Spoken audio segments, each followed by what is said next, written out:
Una satisfacció per a mi poder haver representat el nostre poble i al final posar aquest xocoter gra d'arena, no? que al final serà, no? Estos 2 anys de govern de Compromís així a Canals.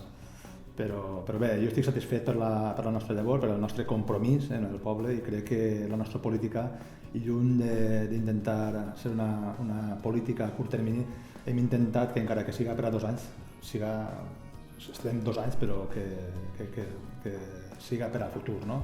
Que els resultats es puguen veure en un futur. El primer dia que em vaig assentar dins la taula, la primera cosa que vaig fer és obrir la porta, no? D'aquest despatx, un despatx que crec jo que romania massa temps tancat, no? Era molt complicat poder entrevistar-se amb l'alcalde.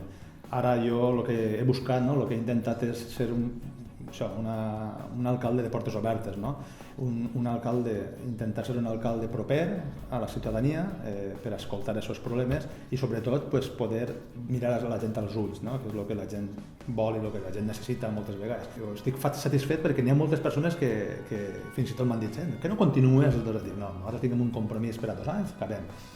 I mos diuen la possibilitat de continuar i de continuar treballant. Pues diguem que anem a continuar treballant des de la tinença d'alcaldia, i la veritat que la gent moltes vegades ens felicita perquè troben que la política que fem de proximitat té aquest resultat, no? I estem on hem d'estar, sempre en companyia de la gent, i això ens ho agraeixen. L'alcalde que ha intentat solucionar les coses, no? De que es va parar i va dir hasta sí, hasta ara s'ha fet malament, o sigui, les tasques no s'han acabat, i és l'alcalde que ha canviat aquesta dinàmica de treball des de l'Ajuntament, no?